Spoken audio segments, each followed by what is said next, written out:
जरा डूबते खुर्शीद से पूछो, किस कर्ब से, किस हाल में, किस तौर कटा दिन।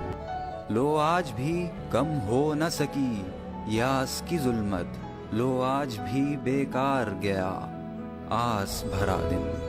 मोहम्मद इसहाक ने अपनी जिंदगी की 4 दिहाइयां लोहे को पिघलाने और उनको शक्ल देने में गुजार दी। मजदूरी करते करते बहुत सी ख्वाहिशात को दिल में रखा और जो मिला उस पर शुक्र अदा किया।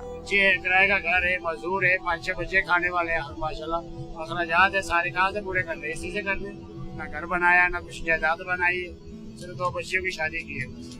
इस छोटे से कारखाने में क्या कुछ नहीं बनता, लेकिन आग से खेलने वाली मजदूरों की जिंदगी किस कदर पुरखतर है इसका अंदाजा लगाना भी मुश्किल है। पसीनों से शराबूर इन मजदूरों के पास पाँव में रबड़ के जूते नहीं, हाथों में दस्ताने नहीं, लेकिन इनकी महारत देखने लायक है। मोहम्मद इसहाक का कहना है कि उनके लिए इससे बढ़कर हक हलाल की रोजी नहीं। मजदूर की मजदूरी हमें मिलनी चाहिए, सही पसीने से मिलनी चाहिए, वो नहीं मिलती।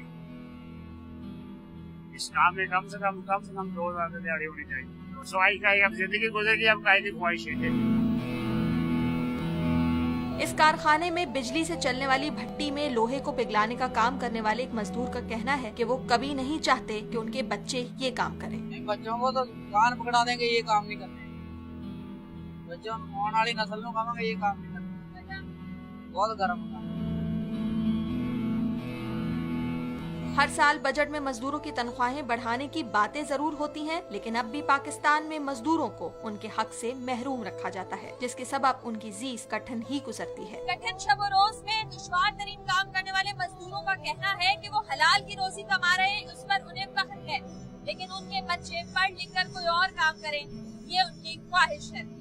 कैमरामैन दानिश शकील के साथ सिद्रा डार,